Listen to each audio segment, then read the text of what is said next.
entertained by the Andover Norton here, and Karl Smith here is going to tell us a bit about this bike. And these bikes became quite iconic, or they are iconic, and a lot of us remember seeing them on the tracks.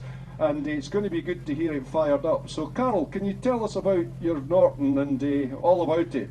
Yeah, so this is a pre-production bike, so frame number 1, so it predates the Hislop bikes and the Nation bikes. It was built for our owner of Andover Norton, Joe Seifert, as part of a deal with Norton Motors Limited and Norton Motors Deutschland, with a guy called Philip LaRue, who was in charge of Norton at the time. And it went over to Germany and raced in the Battle of the Twins over there.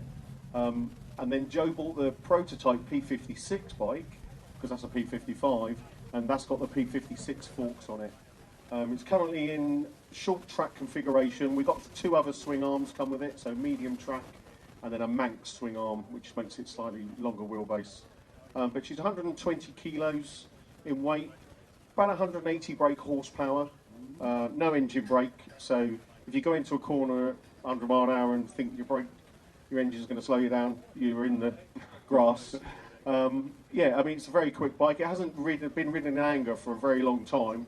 We spent the last couple of weeks getting it ready for today, rebuilding it, checking the compression on the rotors, because it's a Wanko engine. It needs a bit of love and care. It's not something you can just run up. But yeah, very rare bike.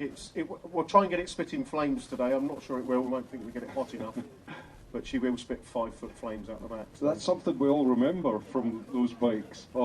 It must be quite something to ride. And Steve Hislop certainly made them go. He did, yeah. I mean, Northwest 200 in its day. And I mean, this particular bike, I think, won 3 German championships in the hands of a not so talented rider. So if you put it in the hands of the Hislops and these types, it's a killer. And it's a 588cc rotary, but Norton found a way to make it a 1200 by getting it to fire every 120 degrees. And the Jap boys in the day didn't like that, so that's why the bike then. And Norton ran out of money, as they always do. Yeah. So yeah. And is that the only one of that model? That's the only one of the pre-production bikes. There are bikes in the National Motorbike Museum. You can see there the Hislop and the Nation bikes, and there's some other privateer bikes that are there, but they're all production bikes. So this was pre-production. So this was used as a test bed for the bikes that then went and raced in the UK. But yeah, like I said, it was only raced for about 5 years, and then sat as a museum piece, unfortunately. Yeah, and obviously it's a valuable piece of motorcycling history and financially valuable. Yeah, it's difficult to put a number on it. It's whoever wants to pay kind of value. I mean, the owner, Joe Seifert, does want to sell it because he doesn't want it to sit as a museum piece. He wants someone to ride it, and no one in our team is talented enough to ride it.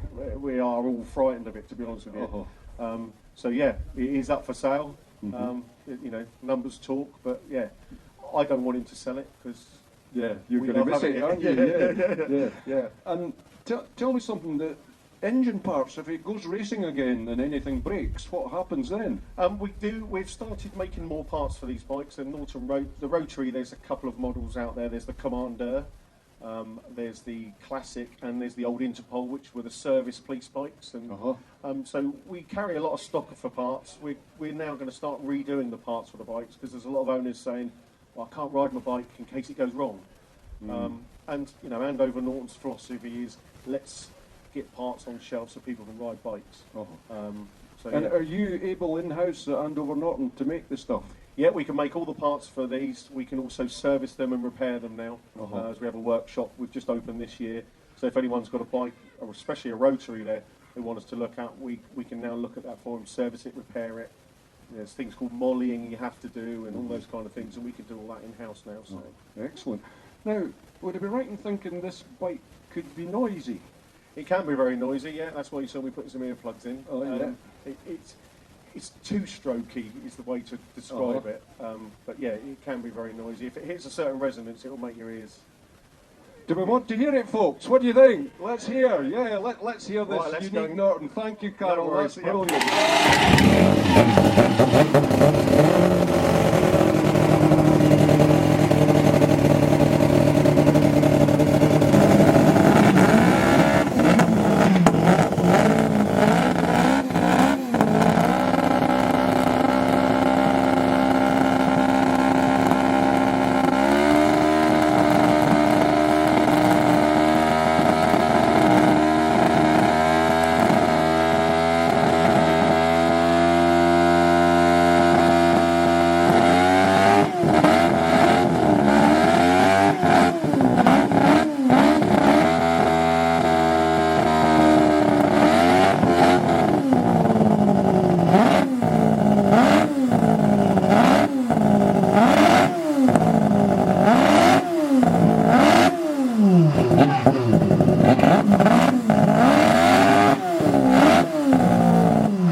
Wow.